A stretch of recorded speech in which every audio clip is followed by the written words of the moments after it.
10वीं क्लास के गणित के पहले चैप्टर के लिए ये सबसे आईएमपी प्रश्न है, जो कि लगभग आपको 4 से 5 नंबर पक्के पक्के दिला दे। एक ही प्रश्न करनी 5 अपरिमेय संख्या है, ये अगर आप अच्छे से तैयार कर लेते हैं तो आपके साथ करनी 2, करनी 3, करनी 7 सभी 5-5 नंबर के प्रश्न आपके तैयार हो जाते हैं, और इनमें से एक प्रश्न आता ही है। तो करनी 5 अपरिमेय संख्या है, इसे सिद्ध करने के पहले आपको समझना पड़ेगा कि अपरिमेय संख्या होती कैसी है। नॉर्मली हम संख्याओं के बारे में जो जानते हैं उसमें सबसे पहले जो होती है, जिन्हें हम नेचुरल नंबर से पहचानते हैं। नेचुरल नंबर जो है, इसके परिभाषा आपको याद रखने के लिए एक सिंपल सा तरीका है कि नेचुरली आप कहाँ से गिनना स्टार्ट करते हैं। तो नेचुरली हम 1 से गिनना स्टार्ट करते हैं तो वह नेचुरल नंबर आ जाते हैं, जैसे 1, 2, 3 डैश डैश डैश अनंत तक। अब इसमें अनंत तक कौन से नंबर हो सकते हैं? ये 1, 2, 3 के बाद 4, 5, 6, 50, 100, 150, 200, 250, 1000, 1500, 1 करोड़, कहाँ तक भी जाएंगे, पर स्टार्ट 1 से होगा, तो ये नेचुरल नंबर कहलाते हैं। और हिंदी में इन्हें प्राकृत संख्या कहते हैं। क्या कहते हैं? प्राकृत संख्या। अब इसके बाद आती है, अगर इसमें ही अगर हमें पूर्ण संख्या पहचानी है तो इसमें 0 और ऐड कर देंगे, 0, 1, 2, 3 डैश डैश अनंत तक, तो यह पूर्ण संख्या कहलाती है, और इसे हम होल नंबर बोलते हैं।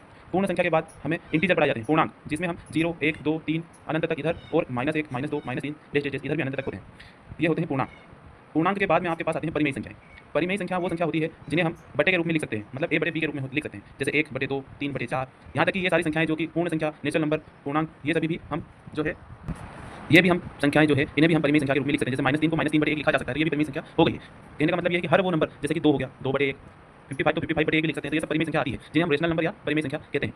रेशनल नंबर और परिमेय संख्या दोनों ऐसी संख्या है, मतलब रेशनल नंबर इसे इंग्लिश में बोलते हैं। अब इसी प्रकार से जो संख्या हमारे लिए है अपरिमेय संख्या, वो कैसी होती है? अपरिमेय संख्या।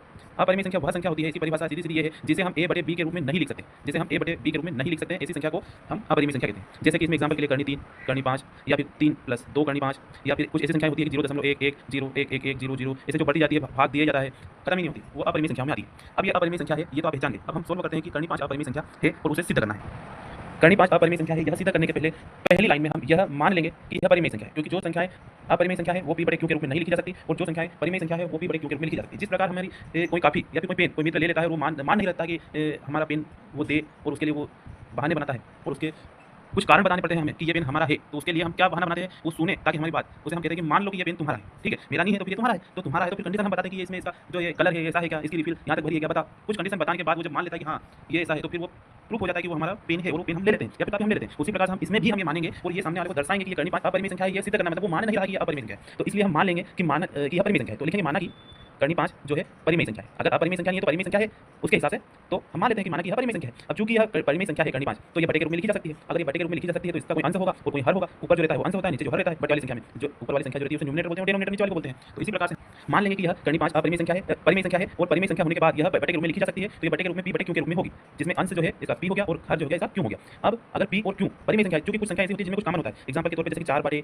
हो गया, तो 2 में 2 से एक बार कट जाएगा, 2 एकम 2 और 2 दूनी 4, मतलब इन दोनों में 2 एक कॉमन संख्या थी। अब 2/1 में कोई ऐसी कॉमन संख्या नहीं है, तो यह भी परिमेय संख्या है, लेकिन ये इसका 4/2 का ही रूप है, लेकिन एक ऐसा रूप है जिसमें कोई भी गुणनखंड आपसी में दोनों में उभयनिष्ठ नहीं है, कॉमन नहीं है। इन दोनों में कॉमन उभयनिष्ठ जो नंबर था वो 2 था, जो जिसे हमने काट दिया। अब यहाँ पे मान लो p और q ऐसी संख्या है कि इन दोनों में कोई कॉमन हो, यदि खामी हो, ये भी नहीं रखते कि मान लो इनमें कॉमन है, इस कारण से ये अपरिमेय संख्या सिद्ध हो गई है, तो वो न कह पाए सामने वाला। इसके लिए हम इसमें जो गुणनखंड इन दोनों में कॉमन है वो हटा देते हैं, लिख देते हैं यहाँ कि यदि p व q में कोई उभयनिष्ठ गुणनखंड हो, उभयनिष्ठ गुणनखंड मतलब कॉमन गुणनखंड हो, उभयनिष्ठ गुणनखंड हो, डेटा है, उभयनिष्ठ गुणनखंड हो, तब उस गुणनखंड को हटाने पर, उस गुणनखंड को हटाने पर क्या होगा, p/q को जब काटा जाएगा तो p/q जो है उसका कोई आंसर आएगा, तो वो आंसर मान लो a/b आ गया। अब a/b आ गया तो करनी 5 का ये मान a/b हो गया, ठीक है। अब a/b में कोई भी ऐसा कॉमन गुणनखंड नहीं है एक के अलावा। अब एक तो समय कॉमन होता ही है, जैसे 3/2 है तो 3/2 में 3 × 1 और 2 × 1 लिख सकते हैं हम, तो इन दोनों में एक तो कॉमन है ही सही, लेकिन एक के अलावा कोई गुणनखंड कॉमन नहीं है। ये यहाँ पे हम लिख देते हैं कि एक के अलावा कोई गुणनखंड कॉमन नहीं है, ठीक है। अब इसके बाद हम दोनों पक्षों का वर्ग कर देते हैं, ये LHS साइड है, RHS साइड है, दोनों पक्षों का हम वर्ग करते हैं। दोनों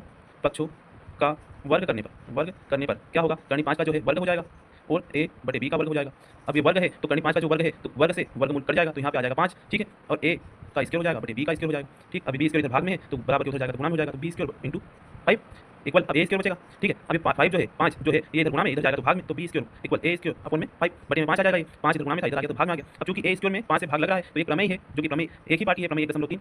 प्रमेय से हमें पता है, क्या पता है कि हमें कभी प्रमेय से ये पता है कि कभी कौन सी संख्या स्क्वायर है, a स्क्वायर है मान लो, और उसमें किसी संख्या से भाग लग रहा है तो a में भी भाग लगेगा। मान लो जैसे 4 के वर्ग में अगर 2 से पूरा भाग जा रहा है तो 4 में भी पूरा भाग जाएगा 2 से, ठीक है। ये प्रमेय हमारी 1.3 है, ये हम या तो नियम से मान लो या फिर प्रमेय से लिख के ऐसे लिख दो कि a स्क्वायर से में अगर 5 से पूरा भाग जा रहा है तो a में भी 5 से भाग जाएगा। अगर इस प्रमेय को सिद्ध करना है तो इसके लिए अलग से एक पूरा कर लेंगे वीडियो, लेकिन a स्क्वायर में 5 से पूरा भाग जाएगा, इसका नियम प्रमेय से हमें पता है, ये हम यहाँ लिखेंगे। तो इसी कारण से हम a में भी 5 से पूरा भाग चले जाएगा, ये हम प्रमेय से लिख दे रहे हैं यहाँ पे, ठीक है, कि प्रमेय से ऐसा सिद्ध हुआ है। जब a में 5 से भाग जाएगा तो 5 से जब हम a में भाग लगाएंगे तो कोई आंसर आएगा, तो मान लो कोई आंसर वो c है, ठीक है। अब ये 5 जो है नीचे है अपन में है, बटे में है, तो इधर भाग में से इधर गुणा में जाएगा तो a का मान आ जाएगा 5c, ठीक है। अब ये a का मान जो है हम इसको यहाँ पे रख देंगे, समीकरण एक इसे लिख देते हैं और इसमें समीकरण एक में रख देंगे। समीकरण एक में ए का मान रखने पर, ठीक है। और जो समीकरण एक है वह है बी स्क्वायर 5 इक्वल ए स्क्वायर। इसमें हम मान रखेंगे बी स्क्वायर 5 इक्वल ए स्क्वायर में ए का हम जब मान रखेंगे तो ए का मान क्या है, बी स्क्वायर 5, ए का मान है 5c, क्योंकि ए का स्क्वायर है तो 5c का भी पूरे का स्क्वायर हो जाएगा, तो बी स्क्वायर 5 इक्वल 5 का स्क्वायर क्या होगा 25 और सी का स्क्वायर सी स्क्वायर हो जाएगा, ठीक है। अब जो ये 5 है ये इधर गुणा में है तो इधर आ जाएगा तो भाग में हो जाएगा, तो बी स्क्वायर इक्वल 25/5 और सी स्क्वायर ऐसा कैसा 5 से 25 5 बार कट जाएगा, 25 बचा क्या है, बचा है बी स्क्वायर इधर 5 सी स्क्वायर। अब ये 5 जो है इधर गुणा में उधर जाएगा तो भाग में, तो बी स्क्वायर अपन में 5 इक्वल सी स्क्वायर। अब चूंकि हमारे पास पहले से प्रमेय हम लिख सकते हैं, वापस लिख देंगे कि प्रमेय से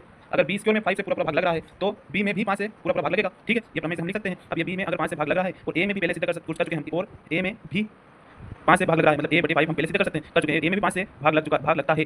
और यह हमारे उस कथन का विरोधाभास है जिसमें हमने बोला था कि ए व बी दोनों में एक के अलावा कोई और उभयनिष्ठ गुणनखंड है।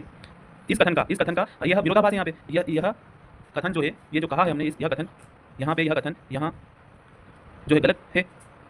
अतः ए व बी दोनों में 5 भी कामन है या उभयनिष्ठ है, लिख दो। उभयनिष्ठ मतलब कामन, कुछ भी लिख सकते हो, उभयनिष्ठ या कामन है, उभयनिष्ठ है। अर्थात क्या हुआ, अर्थात यहाँ लिखेंगे आखिरी में कि अर्थात a/b यानी p/q, अर्थात ये किसको माना था, कर्णी 5 को। कर्णी 5 परिमेय संख्या नहीं है। अगर संख्या होती तो उसमें एक बार कामन निकाल देने के बाद में दोबारा कोई कामन संख्या नहीं मिलती, क्योंकि इसमें वापस से एक संख्या कामन मिली है जो कि 5 है, तो उसके कारण यह परिमेय संख्या नहीं है। अब यह परिमेय संख्या नहीं है, यह सिद्ध हो गया। जिस प्रकार से हमने उसको पेन दिया था मित्र को, उसको ये साबित कर दिया कि यह पेन उसका नहीं है, तो उसका नहीं होने के बाद में तो वो पेन बचेगा तो किसके लिए, हमारे लिए, तो वो पेन हमारा होगा। इसी प्रकार से हमने जब इसको सिद्ध कर दिया यह परिमेय संख्या नहीं है, तो यह क्या है, यह अपरिमेय संख्या है, क्योंकि सारी संख्याएं परिमेय संख्या होती है, तो यह परिमेय संख्या नहीं है, यह हमने सिद्ध कर दिया है। तो इसलिए हम लिखेंगे क्या लिखेंगे, इसलिए कर्णी 5 अपरिमेय संख्या है। धन्यवाद।